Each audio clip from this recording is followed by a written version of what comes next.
वो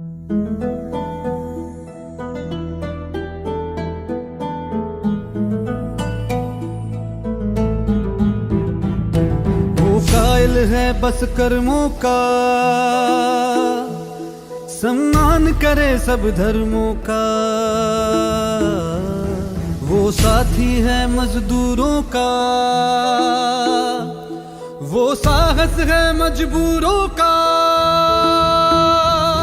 हमदर्द जवानों का है वो, और दोस्त किसानों का है वो। इंसाफ है उसकी आंखों में, वो एक है सचमुच लाखों में। वो धूप में साया बनता है, अब उसके पीछे जनता है। 10 मार्च को चमकेगा तारा अपने उत्तर प्रदेश का। स्वागत है 10 मार्च को अखिलेश का। स्वागत है 10 मार्च को अखिलेश का। स्वागत है 10 मार्च को अखिलेश का। स्वागत है 10 मार्च को अखिलेश का।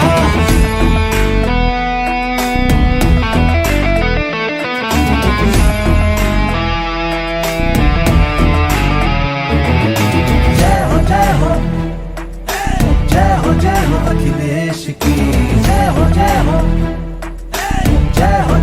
अखिलेश की। अब उसका उजाला बिखरेगा, उसे रोक लगाना मुश्किल है। आंधी से कोई जाकर कह दे, सूरज को बुझाना मुश्किल है। 10 मार्च को चमकेगा तारा अपने उत्तर प्रदेश का। स्वागत है 10 मार्च को अखिलेश का। स्वागत है 10 मार्च को अखिलेश का। स्वागत है 10 मार्च को अखिलेश का। स्वागत है 10 मार्च को अखिलेश का। स्वागत है 10 मार्च को अखिलेश का। स्वागत है 10 मार्च को अखिलेश का। स्वागत है 10 मार्च को अखिलेश का। स्वागत है 10 मार्च को अखिलेश का। यूपी का ये जनादेश आ रहे हैं अखिलेश,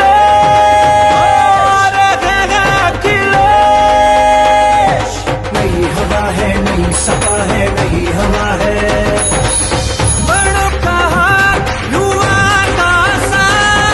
नई हवा है, नई सपा है, नई हवा है, नई सपा। 22 में बाइसिकल।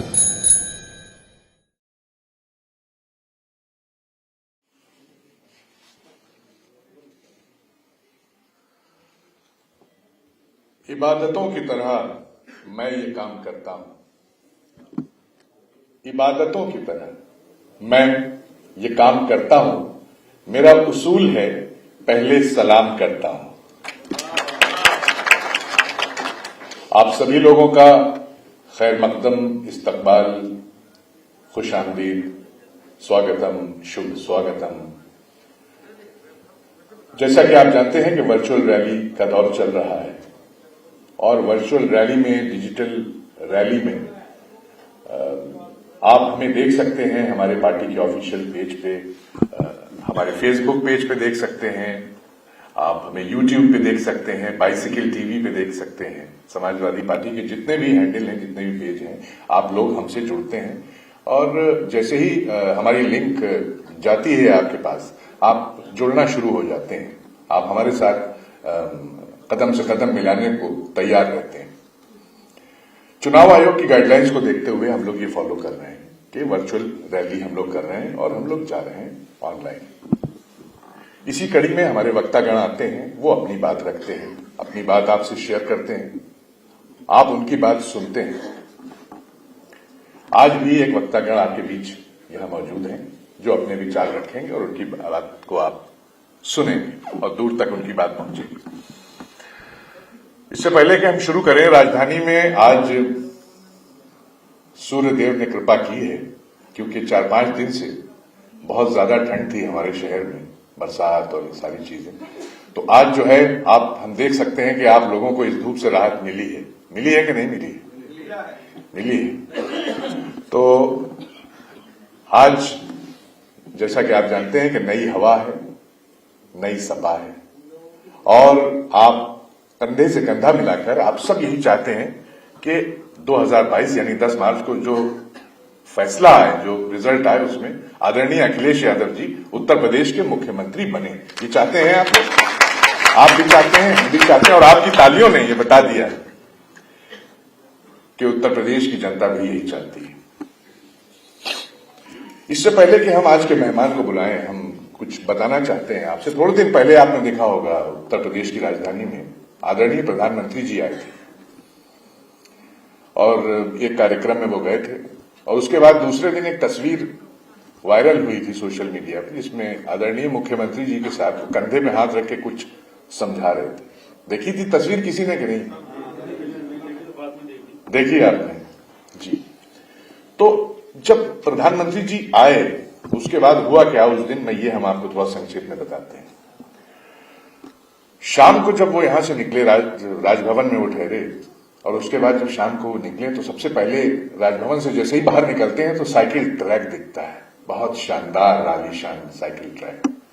अब साइकिल ट्रैक जब उन्होंने देखा तो साइकिल ट्रैक देखने के बाद उनको बहुत अच्छा लगा। उन्होंने फौरन अपने सेक्रेटरी से जो गाड़ी में बैठे थे उनसे पूछा कि भाई बहुत शानदार है, बाबा जी ने बनाया है। उन्होंने कहा नहीं, ये बाबा जी का ना है। बोले फिर किसका है? बोले ये तो भैया जी का है। तो कहने लगे भैया जी का है, ठीक है। फिर थोड़ा और आगे लोहिया पथ के ऊपर जब उनकी गाड़ी चढ़ी तो एक बड़े द्वार में से वो निकले। कहां से निकले? बड़े द्वार में से। तो जब लोहिया पथ पे चढ़े और सामने गए थोड़ा सा, तो 1090 दाहिने हाथ पे उनको नजर आ गया, विमेन पावर हेल्पलाइन। तो 1090 उन्होंने जब देखा, कहा ये बहुत बढ़िया है, तो महिलाओं की सुरक्षा का मामला। फिर सेक्रेटरी से पूछा कि ये तो बाबा जी ने बनाया है। उसने कहा ना, ये तो बाबा जी का बनाया है। बोले किसका है? कहें ये तो भैया जी का है। कहें कमाल है। फिर आगे बढ़े, आगे बढ़ के फिर जब उसी रोड के ऊपर, क्योंकि वो सभी से जा रहे थे कार्यक्रम में, जब फिर थोड़ा सा आगे बढ़े और आगे गए तो एक खूबसूरत गोमती रिवर फ्रंट दाहिने हाथ पर उन्होंने देखा, लाइटें लगी, जगमगा रहा है, खूब बहुत अच्छा बना। और इतना खूबसूरत बना, जैसे झांक करके जब उन्होंने गाड़ी में से नीचे देखा तो जिस तरह से वो जो बनाया गया है, तो जैसे देखने में लग रहा था ये भारत का नहीं, लंदन अमेरिका का है। कहां का है? लंदन अमेरिका का लग रहा था। कहने लगे अरे बहुत शानदार। फौरन सेक्रेटरी की तरफ देखा और पूछा बहुत शानदार है, ये तो बाबा जी ने बनाया है। वो बोला ये बाबा जी का ना है। तो बोले फिर किसका है? बोले ये तो भैया जी का है। कमाल है, इतनी देर हम चलते हुए आ गए यहां तक, हर चीज यही बता रहा है। फिर थोड़ा आगे बढ़े, आगे जब बढ़े तो फिर दाहिने हाथ पे एक बहुत खूबसूरत शानदार इमारत JPNIC, आप लोगों ने भी देखी होगी। देखी है कि नहीं देखी? हाँ जी जी जी जी। तो वो आप लोगों ने देखी, उन्होंने भी देखी। और जब उन्होंने देखी तो अच्छा, वो जो इमारत है वो इतनी शानदार है कि जहाज के उस हिसाब से बनी है। और पहली बिल्डिंग एक ऐसी है राजधानी में जिसके ऊपर हेलीपैड बना है, जिसपे हेलीकॉप्टर उतर सकता है। क्या उतर सकता है? हेलीकॉप्टर उतर सकता है, सोचिए, राजधानी में। और वो जब देखा उन्होंने कहा कि ये तो बहुत शानदार है, इतनी अच्छी खूबसूरत बिल्डिंग, और वो भी शहर के बीच में। फौरन सेक्रेटरी के पास देखा और पूछा कि ये तो बाबा जी ने बनाई है। तो सेक्रेटरी ने कहा बाबा जी का नाम है। क्या कहा सेक्रेटरी ने? आप बता दीजिए। नहीं, ये भैया जी का है। तो तालियां आप भी बजाते रहिए कि उनको जवाब क्या मिल रहा था। ये देखिए आप, अब लंबा सफर तय हो रहा है, रास्ते में अब चल रहे हैं तो ये सारी चीजें चल रही हैं। तो भैया जी का है। उन्हें कमाल है, इतनी शानदार। फिर आगे बढ़ गए, आगे बढ़े तो लोहिया पार्क अब आया। लोहिया पार्क जो हमारा सबसे खूबसूरत शहर के बीच में जो गोमती नगर पार्क है, वो जब देखा उन्होंने तो देखा हरियाली और पेड़ ही पेड़, खूबसूरत फ्रेश ऑक्सीजन और बेहतरीन लोग यहां पर टहल रहे हैं। देखा उन्होंने दूर से, बहुत बढ़िया, इतनी हरियाली, और वहां काफी पेड़ लगे हुए, खूब हरियाली। क्या चीज? हरियाली।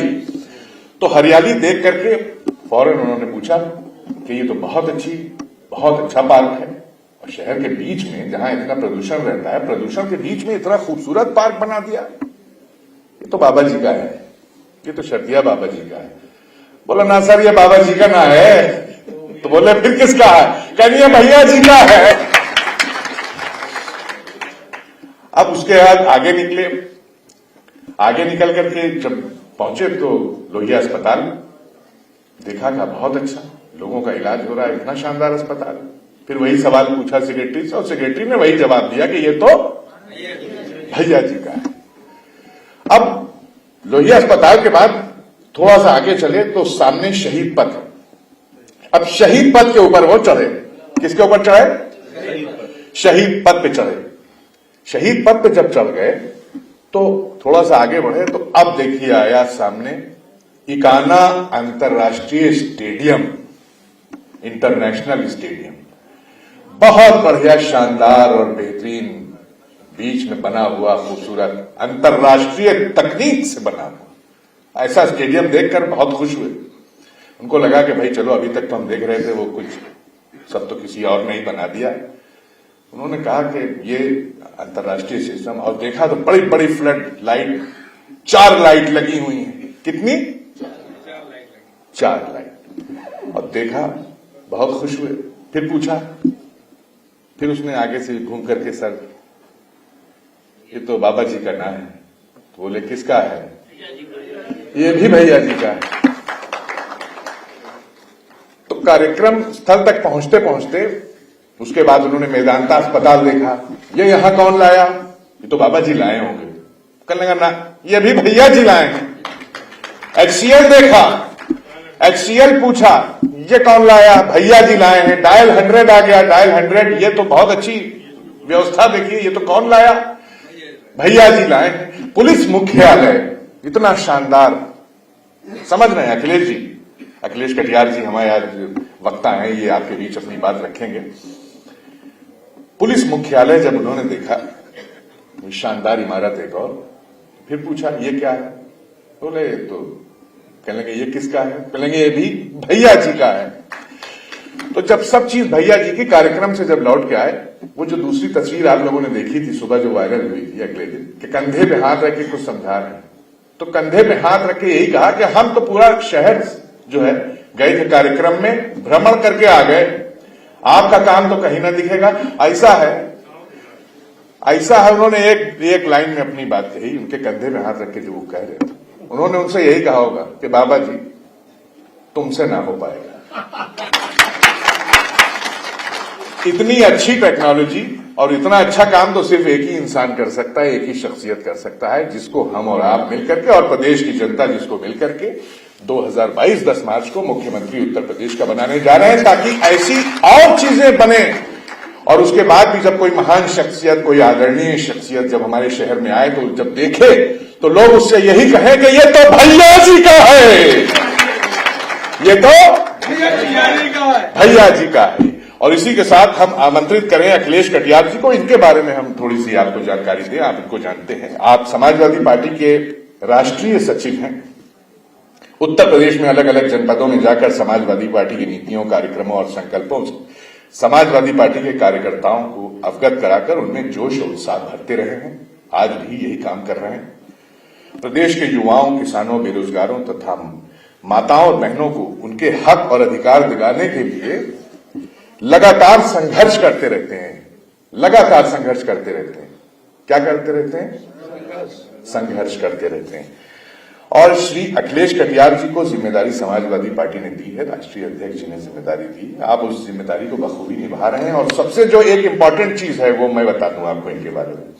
गुजरात में मोदी जी के खिलाफ पाटीदारों का जो आंदोलन हुआ था, जिसमें कई और भी बड़े महान शख्सियतें मौजूद हुई थी, उनके खिलाफ वो श्री अखिलेश कटियार जी जो यहां पर बैठे हैं, ये उसके कोऑर्डिनेटर थे, इन्होंने कराया था और एक बड़ा आंदोलन था वो, तो लोग इनके साथ काफी जुड़े हैं और आप हमारी जो विचारधारा है, समाजवादी पार्टी की जो विचारधारा है, उसको लगातार आगे बढ़ा रहे हैं।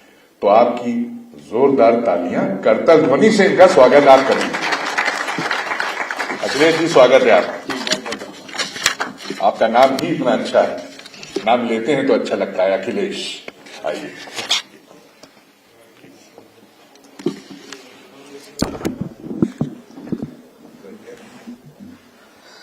धन्यवाद नवेश साहब। आज हम अपने पूरे उत्तर प्रदेश के श्रोताओं को मैं प्रणाम करता हूं, हाल में बैठे हुए सभी समाजवादी साथियों को, सिपाहियों को मैं प्रणाम करता हूं। साथियों, आज हम उत्तर प्रदेश की 2022 में होने वाले चुनाव में आज हम खड़े हैं।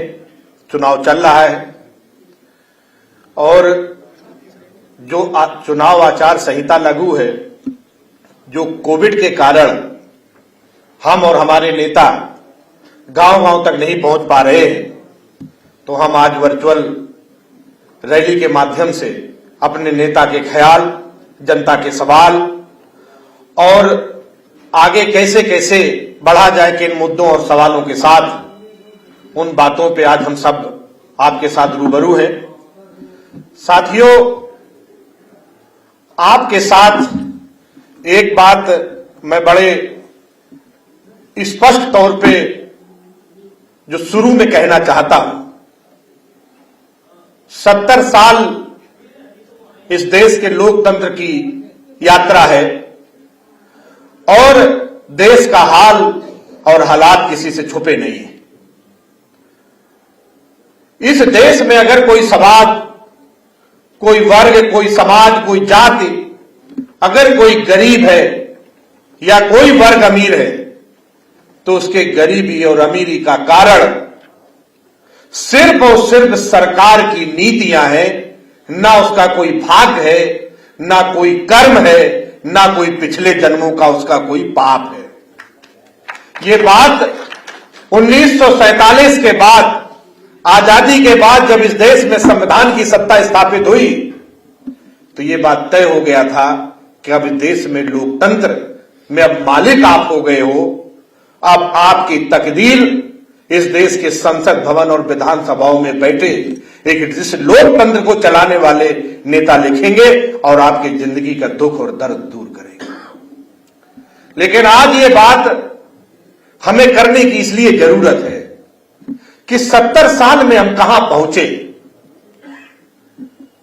एक जो डाटा मिलता है, 25 करोड़ से ज्यादा की संपत्ति आजादी के टाइम में इस देश में किसी भी उद्योगपति की नहीं थी, 25 करोड़ से ऊपर की, और 3 करोड़ लोग गरीबी रेखा के नीचे थे। सेन गुप्ता आयोग एक रिपोर्ट देते हैं भारत को कि भारत में 70 करोड़ लोग गरीबी रेखा के नीचे जीते और लाखों करोड़ की संपत्ति इन पूंजीपतियों ने अपने दलाल नेताओं के साथ मिलकर इकट्ठे कर ली। ये लोकतंत्र आज यहां पे खड़ा है। सर्दी का सीजन है, कड़ाके की सर्दी चल रही है, लेकिन इस कड़ाके की सर्दी में खबरें आती हैं कि दिल्ली में इतने लोग रोड पे मरे हुए पाए गए सर्दी के कारण। 21वीं सदी में भारत में ये खबरें किसी भी संवेदनशील इंसान को झकझोर देने के लिए काफी है। हम कहां चले थे, कहां खड़े हो गए। कुदरत ने देने में इस देश को कोई कमी नहीं की। दुनिया की सबसे अच्छी ऋतुएं भारत में, सबसे ज्यादा मीठा पानी भारत में, सबसे ज्यादा मेहनत करने वाला किसान भारत में, सबसे ज्यादा बुद्धिमान नौजवान भारत में।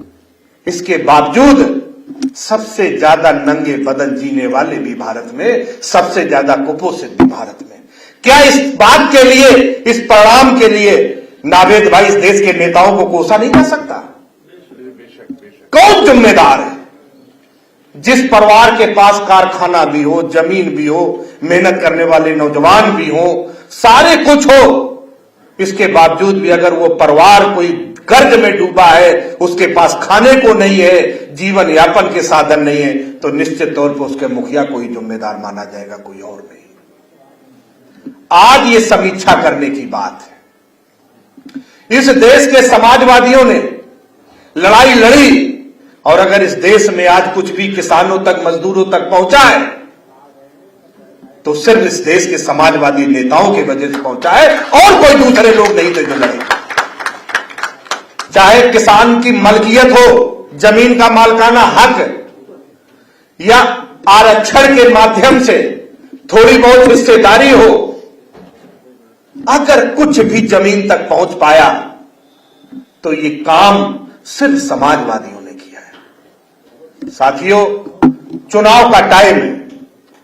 चुनाव के टाइम में हम ये भी देखते हैं कि 5 साल में इस डबल इंजन की सरकार ने क्या किया और किसके लिए हमने इन्हें चुना था, क्या इन्होंने हमें वादा किया था और इन्होंने हमें उस वादे को कितना पूरा किया है, कितना ठगा। साथियों, हम आदर्श मानते हैं सुभाष चंद्र बोस को, राम मनोहर लोहिया को, सरदार भगत सिंह को, सरदार पटेल को, गांधी को, जयप्रकाश को। ये कोई और नहीं थे, ये राजनेता थे। ये सच बोलते थे, हमें उम्मीद थी, हमें ये अपने भगवान लगते थे, हमारे आने वाली पीढ़ियों के तारनहार लगते थे, क्योंकि इनकी बात से देश बदल जाया करते थे। जहां लोग होते थे ठहर जाते थे, इतना आस्था और विश्वास था राजनेताओं पे। आज की सत्ता में बैठे नेता सिर्फ झूठ बोलेंगे। आप क्या राजनीति यहीं पे आ गई है?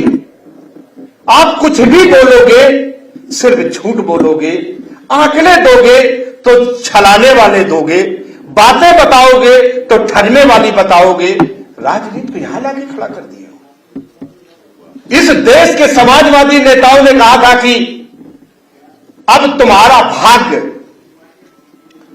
किसी मंदिर मस्जिद से नहीं, इस संसद से बदलेगा, क्योंकि वहां बैठ के फैसले होते थे।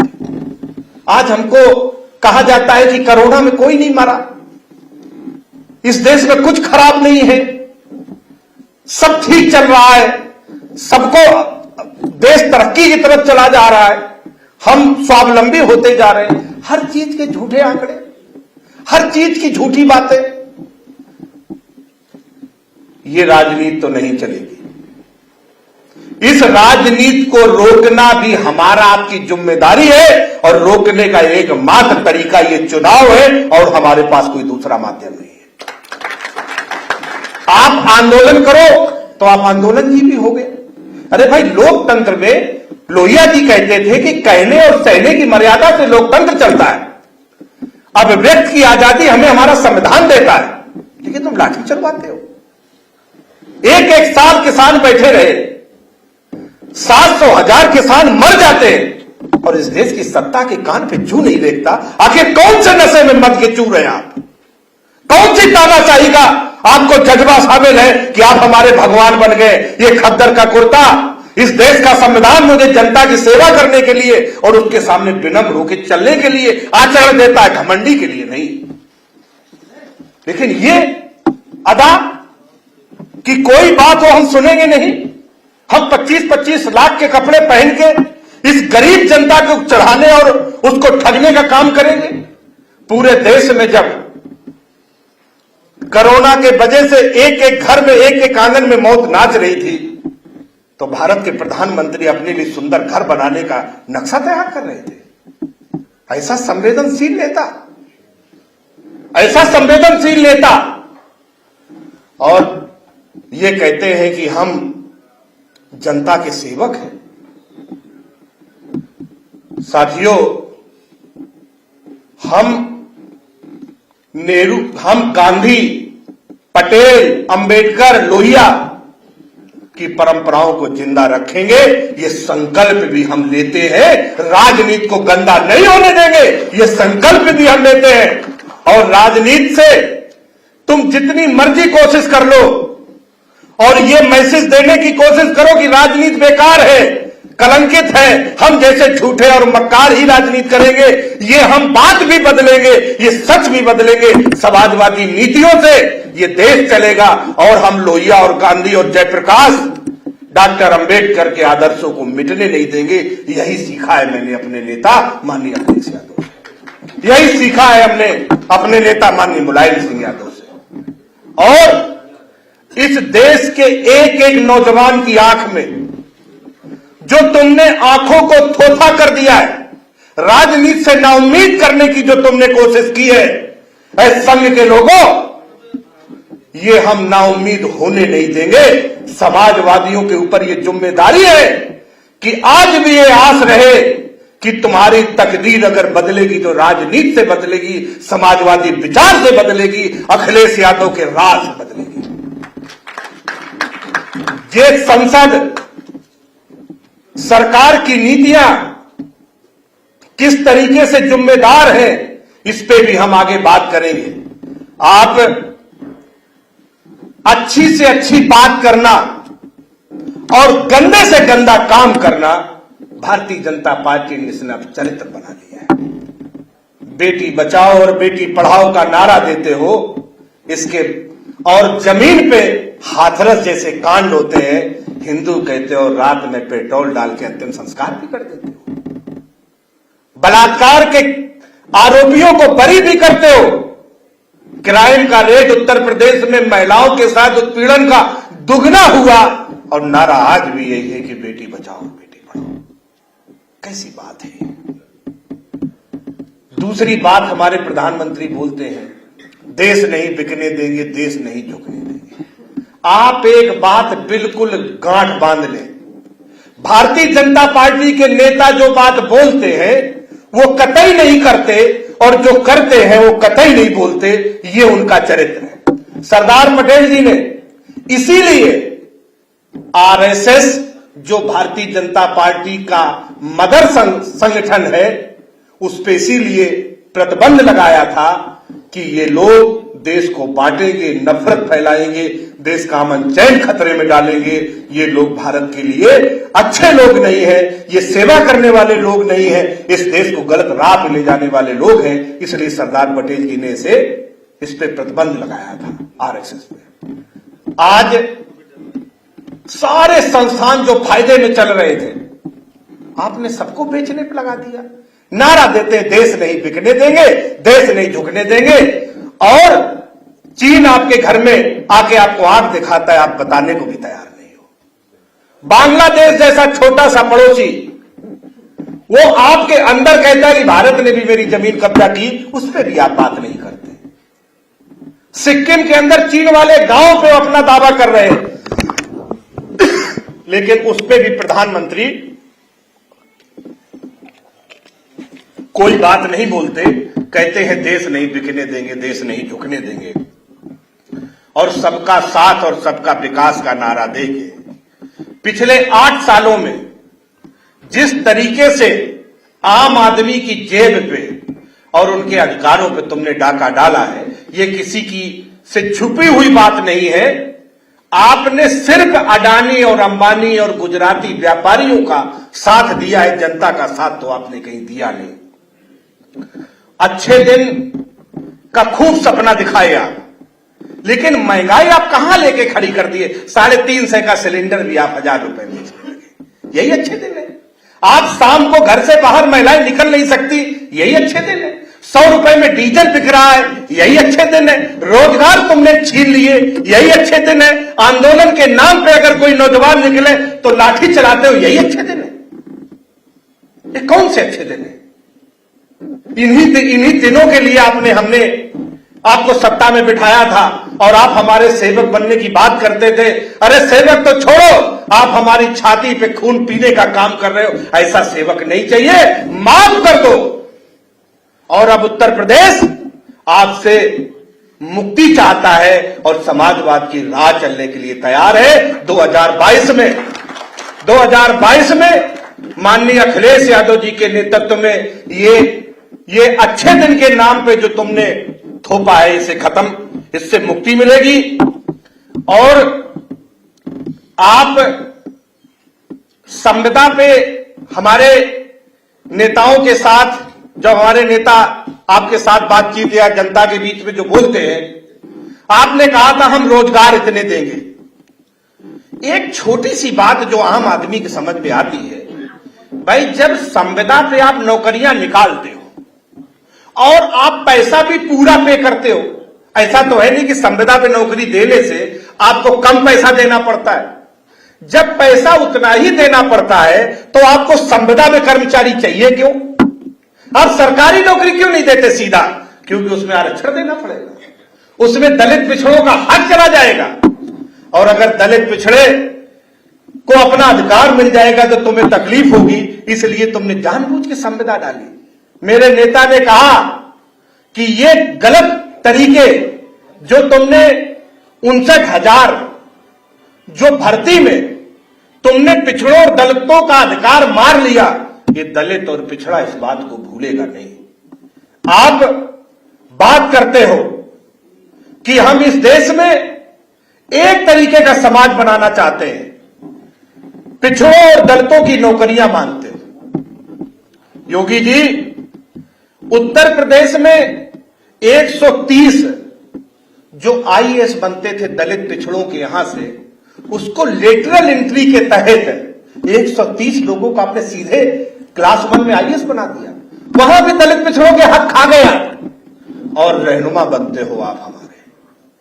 आप कहते हो कि दलित के घर में जाके रोटी खाने जाते हो, और मोदी जी कर ये जो सफाई कर्मी उनके पैर धुलते हैं, और साथ में योगी जी एक बात भी बोलते हैं कि अगर अखिलेश यादव मुख्यमंत्री मुलायम सिंह के बेटे नहीं होते तो सैफई के आसपास के जानवर चरा रहे होते। ये बयान भी देते हो, मतलब पशु पालना नीचता का काम है, आप उससे नफरत करते हो। अगर पशुपालन से नफरत करते हो, खेती से नफरत करते हो, सब्जी उगाने वाले से नफरत करते हो, मेहनत मजदूरी करने वाले से नफरत करते हो, आपके दिमाग की, आपकी मानसिकता में यह झलकता है कि किसान और मजदूरों के प्रति किस तरीके की नफरत तुम्हारे अंदर बनी हुई है।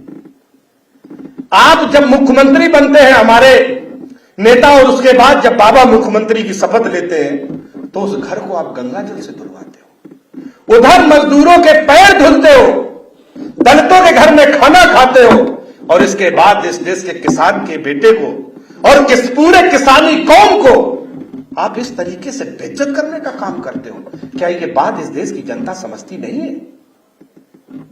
कितने दिन झूठ के दम पे राज करोगे? कितने दिन दोहरा चरित्र दिखाओगे? अब तुम्हारा असली चेहरा, आपका असली चेहरा इस देश की जनता के सामने आ चुका है। जो किसानों से नफरत करे, पिछड़ों दलितों से नफरत करे, क्या इस बात को सोचा जा सकता है कि उस व्यक्ति के द्वारा दलित और पिछड़ों के परिवारों के विकास की नीतियां बनाई जा सकती हैं? क्या 1% संभावना है जो आपसे नफरत करेगा, जो आपको घृणा की दृष्टि से देखेगा, वो आपके विकास का रास्ता कभी नहीं बना सकता? ये बात अब उत्तर प्रदेश की जनता समझ चुकी है, और इस बात के अनुसार 2022 में जो चुनाव चल रहे हैं, इसमें अपनी जनता अपना जनादेश भी दे देगी, और आपको घंटा बजाने के लिए गोरखपुर भी भेज देगी। साथियों, आज एक बात बिल्कुल साफ है, एक तरफ आरक्षण विरोधी खड़े हैं, एक तरफ आरक्षण समर्थक खड़े हैं, एक तरफ संविधान विरोधी है, एक तरफ संविधान को मानने वाले हैं, एक तरफ किसान और मजदूर के समाजवादी लोग खड़े हैं, एक तरफ पूंजीपतियों के दलाल खड़े हैं। आज आपको लाइन आपके सामने साफ है, और आपको इस लाइन को देख के यह फैसला लेना है कि उत्तर प्रदेश की जनता के लिए कौन सा रास्ता जनता के हित के लिए है, उसकी आने वाली पीढ़ियों के लिए है। इस बात को सोच के उत्तर प्रदेश की जनता तय करेगी। मेरे मित्रों, आज 2022 के चुनाव के बाद, 2022 के जो चुनाव में और इससे पहले जो 4-5 साल इन्होंने सरकार देश में चलाई, और जिस उत्तर प्रदेश के जो डबल इंजन की सरकार रही, इनमें जो किसान के ऊपर जो सबसे ज्यादा अत्याचार हुआ है, आज मैं कुछ बातें उन्हीं मुद्दों पे किसानों के संदर्भ में आपके साथ साझा करूंगा। साथियों, आप कहते हो कि पूरे दुनिया के साथ जो फ्री, ये जो एक इन्होंने कानून बनाए हैं कि पूरी दुनिया में कोई सामान कहीं ले जाओ बेचो, फ्री ट्रेड का जो इन्होंने एक समझौता किया था, उसके बारे में ये जान लेना जरूरी है कि पूरी दुनिया के जो विकसित देश है वो अपने किसानों के एक परिवार को प्रति वर्ष 48 लाख रुपए सब्सिडी देते हैं। 48 लाख रुपया एक परिवार को विकसित देशों में सब्सिडी मिलती है, भारत सिर्फ 15,000 रुपए देता है। और आप कहते हो कि वहां का टैक्स ट्रेड लाके आप इंडिया बेचोगे। अरे उनके किसानों का कुछ बिके या नहीं बिके, जब उन्हें 48 लाख रुपए की सब्सिडी मिल जाती है तो उनके फसल का मूल्य कोई महत्वपूर्ण नहीं रह जाता। भारत में किसानों के एक किसान की जो प्रतिदिन की आय है वो 27 रुपया है। साथियों, 3 वर्षों से मोदी ने कहा कि हम सत्ता में आएंगे और किसानों की आमदनी पूरी दुगनी करेंगे, और सत्ता में आने के बाद 3 साल तक सरकार ने किसानों के आत्महत्या करने के आंकड़े पेश नहीं किए। आत्महत्याएं डबल हुई, लेकिन उनके आंकड़े ही इन्होंने पब्लिश करने बंद कर दिए। ये किसानों के प्रति सरकार का रवैया है। अभी एक कानून अमेरिका की संसद में आया है, अमेरिका के सांसद इकट्ठे होकर गए कि भारत में भारी आबादी है और भारत की सरकार पे दबाव बनाओ कि दुनिया के और देश अपना पैदा किया हुआ फालतू का अनाज भी उस देश में बेच दे, तो उस पर दबाव बना रहे हैं। अब देखना यह है कि फ्री ट्रेड को और कितना फ्री करते हैं मोदी जी, और भारत में के किसानों के लिए लड़ते हैं या उनके खिलाफ खड़े होकर फैसला देते हैं, ये अभी देखना है। साथियों, 2018-19 तक जो फ्री ट्रेड के तहत जो आयात ड्यूटी 40% होती थी 2014-15 तक, ये क्या था कि जैसे ऑस्ट्रेलिया और रूस वगैरह का जो गेहूं दूसरे देशों का भारत में आता था, उस पर 40% आयात ड्यूटी लगती थी, 40%।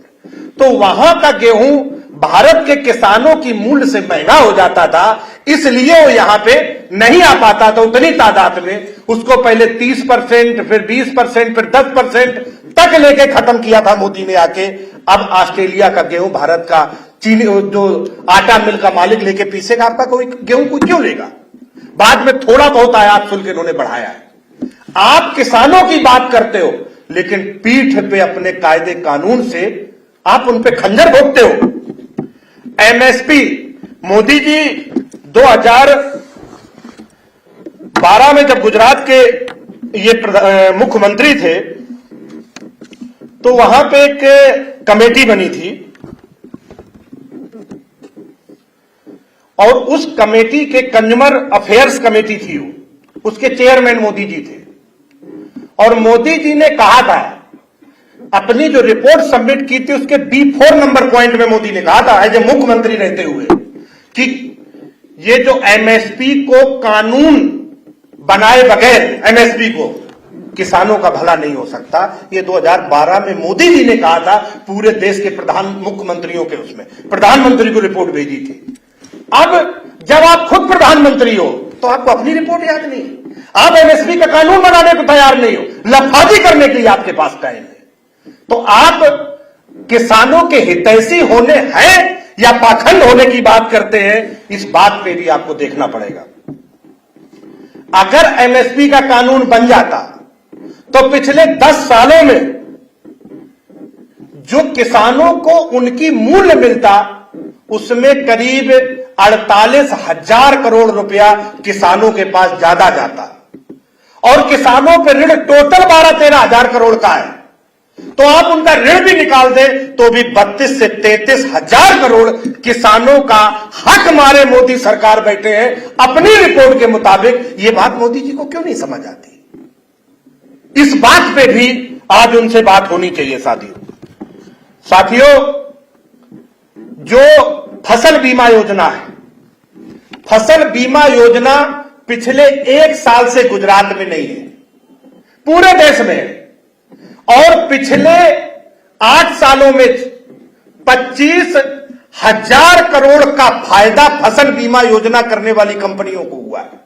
किसान मरा जा रहा है, लेकिन फसल बीमा योजना करने वाली कंपनियों को 25,000 करोड़ का लाभ है। ये है मोदी है तो मुमकिन है। और आपने कहा था कि जब हम आएंगे तो किसानों की आमदनी दुगनी होगी। एक नेशनल स्टैटिस्टिक्स ऑर्गेनाइजेशन एनएसओ कहते हैं उसको, उसकी रिपोर्ट थी कि 2014 तक एक किसान के ऊपर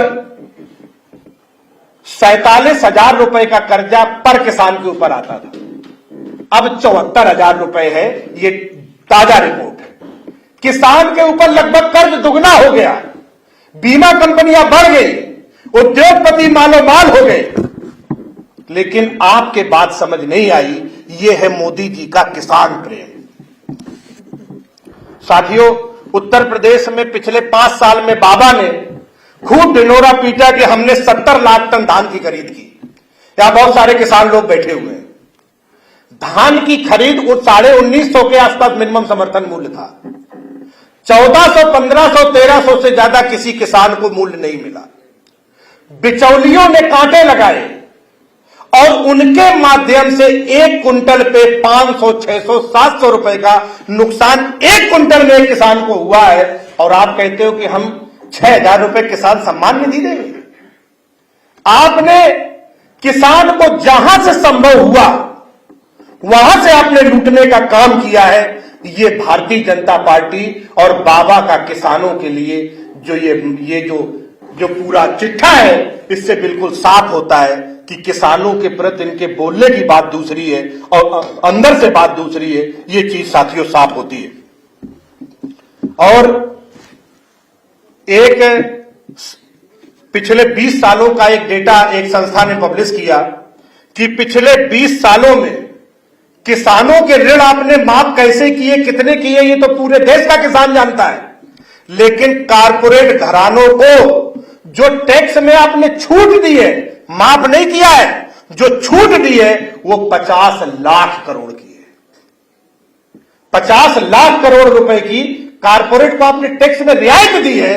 ये मोदी जी का असली चेहरा है, जो आज एक एक चौराहे पे चर्चा करने की जरूरत है।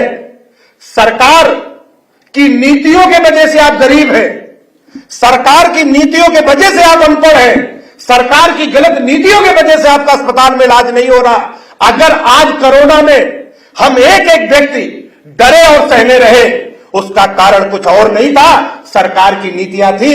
समाजवादी नेता हमेशा कहते थे कि शिक्षा और चिकित्सा मुफ्त होनी चाहिए और ये केंद्र के माध्यम से इसका भरपाई हो, राज्य भी करे और केंद्र भी करे। अगर कोई सरकार अपने आम जनता को उसके लिए शिक्षा और चिकित्सा में भी एक मानवीय तरीके से बराबरी ना कर सके तो उसका कोई मूल्य नहीं है। साथियों, सरकार कितनी महत्वपूर्ण है। आप 1967 में चौधरी चरण सिंह साहब की सरकार थी और उसमें 2-3 उदाहरण मैं दूंगा और सरकार की नीतियां आम आदमी को किस तरीके से प्रभावित करती हैं। उस समय 70 रुपया कुंटल नावेद भाई गेहूं बिकता था, 70 रुपए किलो, और 70 पैसा किलो गेहूं और 40 पैसे लीटर डीजल था। 1 किलो गेहूं में 2 लीटर डीजल आता था। 210 रुपया तोला सोना बिकता था। हम 3 कुंटल गेहूं बेचते थे तो 1 तोला सोना ले लेते थे। आप यहां दादा की उम्र है, आपको ये डेटा याद होंगे। आज आप 12-13 किलो भी गेहूं बेचो तो 2 लीटर डीजल नहीं आएगा। कृषि उत्पाद आपने इतने नीचे रखे और मिल उत्पाद आपने इतने ऊंचे कर दिए और कहते हो कि किसान की फसलियां क्यों दिखाई देती है, किसान आत्महत्या क्यों करता है। आपने, मेरे नेता माननीय अखिलेश यादव जी कहते हैं कि जब तक किसान के तन से, किसान के मन से और किसान के धन से जो सरकार नहीं बनेगी वो किसान की कभी नहीं हो सकती।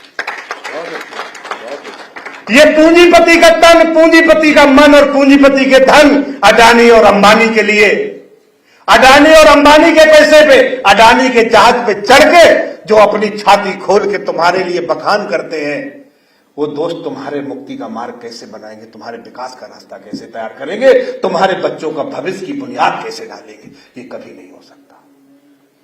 इस समय 2 गुजराती देश बेच रहे हैं और 2 गुजराती देश खरीद रहे हैं। बस यही चल रहा है मेरे साथ, और कुछ नहीं। अडानी अंबानी खरीदने में लगे, मोदी अमित शाह बेचने में लगे। That's all. पूरा देश तो दर्शक बन के देख रहा है।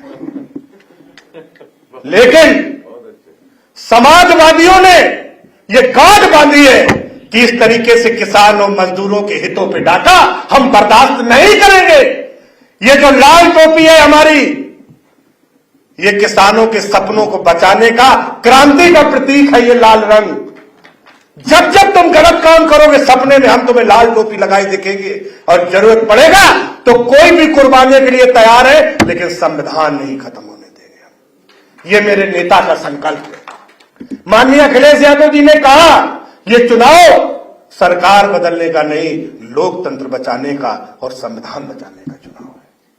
हमें इस चुनाव में ये बात साफ करनी है कि जिस डॉक्टर के पास हम 5 साल गए और मर्ज हमारा बढ़ता चला गया और हम मरणासन पे स्थिति में पहुंच गए, तो अब की बार डॉक्टर बदलेंगे, सरकार बदलेंगे, समाजवादी सरकार लेके आएंगे।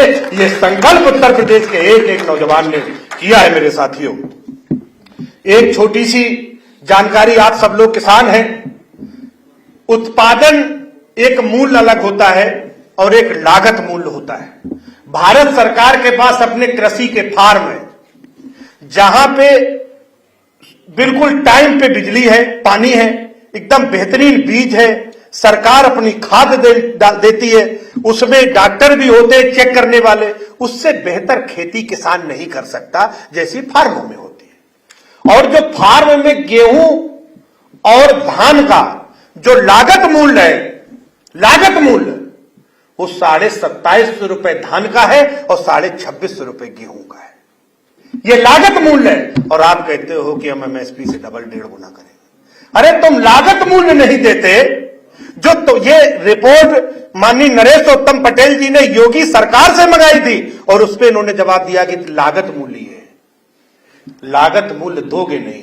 स्वामीनाथन आयोग को C2 प्लस 50% के फार्मूले को हजारीबाग की रैली में आपने बटन खोल खोल के प्रधानमंत्री बोलते हैं C2 प्लस 50% के हिसाब से स्वामीनाथन आयोग की सिफारिशें लागू करके किसानों को हम मूल्य देने का काम करेंगे।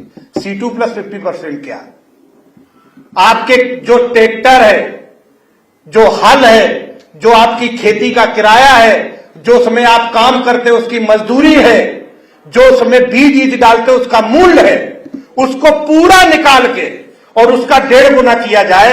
ये बात आपने कही थी कि हम सरकार में आने के बाद ये सिफारिश लागू करेंगे। और जब किसान संगठन इसके लिए सुप्रीम कोर्ट में जाते हैं और कहते हैं कि आपने चुनाव घोषणा पत्र में दिया था, आपने रैलियों में बोला था, तो ये आप C2 प्लस 50% क्यों नहीं किसानों को देते?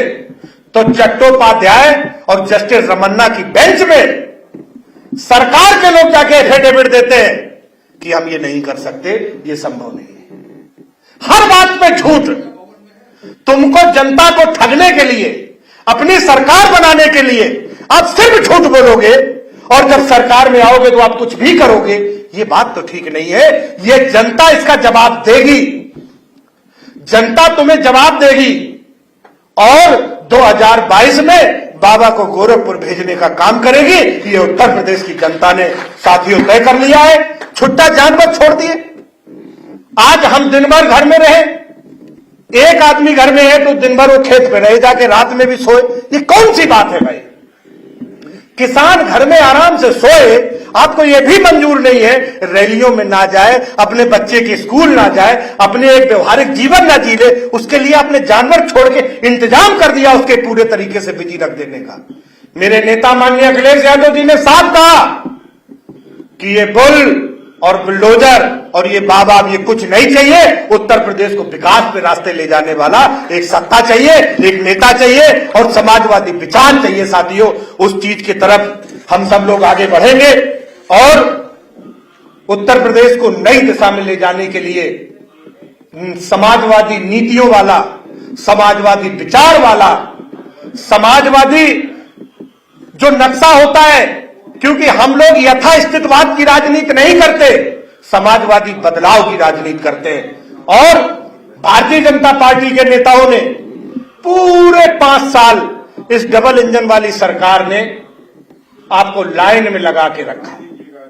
इनको जनता लाइन में लगी रहे, इस चीज में इनका पता नहीं कैसा खास दिलचस्पी है।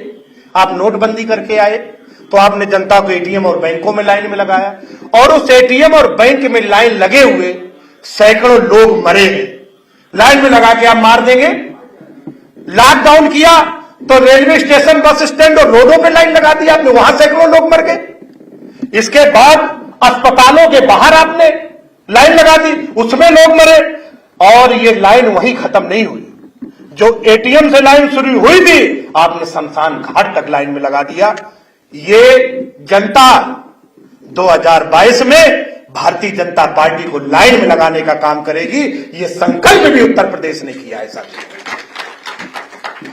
आप रोजगार देने की बात यहां के लोग करते रहे, रोजगार देंगे, लेकिन यहां पे जितने भी रोजगार नौजवानों के, युवाओं के लिए जो परीक्षाएं हुई, हर परीक्षा में पर्चा लीक कर देते आप। और पर्चा लीक करने के बाद कोई उस तरीके के इंतजाम नहीं उसका फीस देने जाए।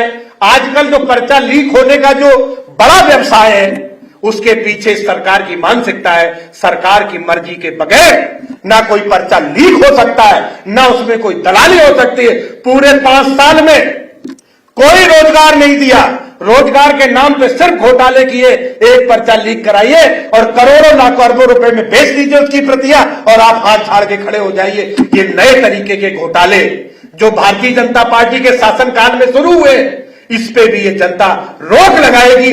2022 में इनको आउट करने का काम करेगी। ये काम 2022 में भी साथियों होने जा रहा है। और मेरे नेता ने साफ कर दिया है कि जिसकी जितनी संख्या भारी उसकी उतनी हिस्सेदारी हम देंगे।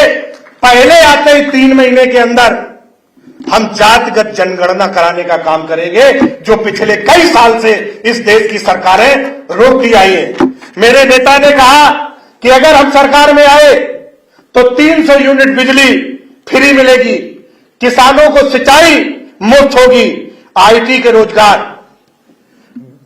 जो 20 लाख रोजगार मेरे नेता ने कहे। साथियों, एक बात यहां पे आपके साथ में और साझा करना चाहता हूं। कई बार जब हम अपने नेता के साथ बैठते हैं, वो कहते हैं अखिलेश, एक बात सुन के बहुत तकलीफ होती है कि भारत के एक एक घर में जो इलेक्ट्रॉनिक का सामान है वो सब विदेशी भरा हुआ है। भारत का नौजवान, दुनिया में आप किसी देश में जाइए, वो कहेगा इंडियन, ओहो आईटी में सबसे ज्यादा बुद्धिमान अगर नौजवान किसी देश का माना जाता है तो भारत का माना जाता है। मेरे नेता माननीय अखिलेश यादव जी कहते हैं, मेरा सपना है कि दुनिया के एक एक घर में भारत निर्मित सामान जाए। ये जो 25 करोड़ उत्तर प्रदेश के लोग और 150 करोड़ जो भारत की आबादी 130 करोड़ है, क्या इनको ऐसे ही खाली हाथ छोड़ दोगे आप? अगर इस देश की सरकार का प्रबंधन ठीक हो तो एक एक दुनिया के एक एक घर में भारत का निर्मित सामान जाए। यह सपना मेरे नेता माननीय अखिलेश यादव जी देखते हैं। उन्होंने कहा भदोही को कारपेट के लिए बनाएंगे, पूरी दुनिया में कारपेट भेजेंगे। मुरादाबाद के आसपास ब्रास का उद्योग है, स्थापित करवाएंगे, पूरी दुनिया में ब्रास मुरादाबाद से जाएगा। उत्तर प्रदेश के एक एक कमिश्नरी को अलग तरीके से विकसित करके, खेती को आधुनिक करके, सरकार के सिस्टम को और सरल करके एक एक नौजवान को हम रोजगार देने का काम करेंगे। ये सपना मेरे नेता माननीय अखिलेश यादव जी का है। इस सपने को उत्तर प्रदेश में जमीन को उतारने के लिए, संविधान की सत्ता बचाने के लिए, आरक्षण को जमीन पर लेने के लिए आप सब लोग इस चीज के लिए, इस उद्देश्य के लिए समाजवादी पार्टी का समर्थन करें। पुरानी पेंशन, मेरे नेता ने साफ कहा कि पुरानी पेंशन हम बहाल करेंगे। वृद्धा पेंशन जो 500 रुपए थी वो 1500 रुपए होगी। जो किसान आंदोलन में जो किसान शहीद हुए उनको 25-25 लाख रुपए दिया जाएगा। ये घोषणा मेरे नेता की है। ये किसानों के प्रति मेरे नेता के दिल में जो प्रेम है ये साफ दिखाई देता है। मेरे साथियों, जो साड़ों के द्वारा, खुले साड़ के द्वारा जिन लोगों के, किसानों की मौत हुई है उनको 5 लाख रुपए, साइकिल से दुर्घटना में कोई व्यक्ति अगर एक्सीडेंट में मरता है उसको 1 लाख रुपए। साथियों, एक बात कहते हैं, जाके जाए न पांव बीमारी भूखा जाने पीर पर आए।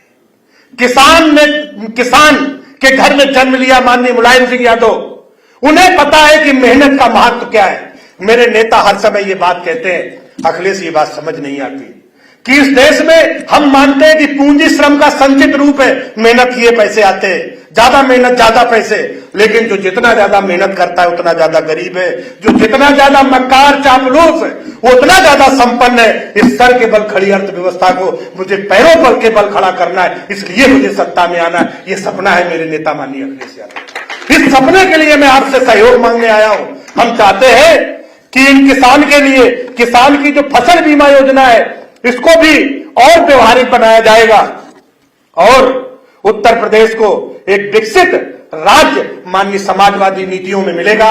साथियों, 2 मिनट में एक बात नावेद भाई कहूंगा मैं, ये पुलवामा में जो ये राष्ट्रभक्ति का ये लोग जो गान करते हैं और जो पुलवामा में जो लोग शहीद हुए थे उनको ये लोग शहीद कहते तो है मेरे दोस्त, लेकिन उनको आज तक शहीदत का दर्जा नहीं दिया आपने।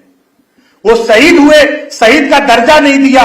जो पैरामिलिट्री जो फोर्स है, आप बहुत राष्ट्रभक्त बनते हो लेकिन उनकी पेंशन आप खा गए।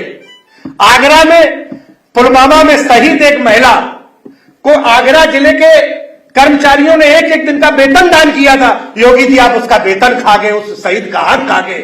ये राष्ट्र के लिए, ये राष्ट्र प्रेमी और राष्ट्रभक्त की पहचान नहीं है। आप पूरी तरह उजागर हो चुके हो, ये अब धंधा नहीं चलेगा।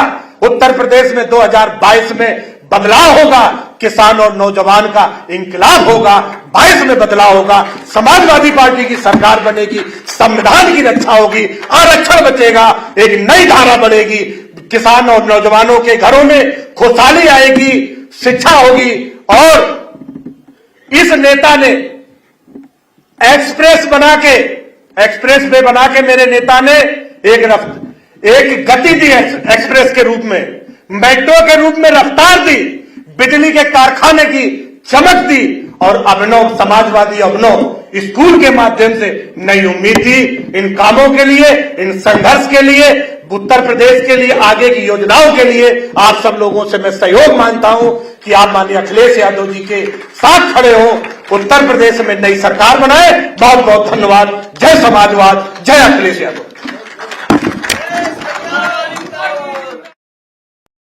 यूपी का ये जनादेश आ रहे हैं अखिलेश,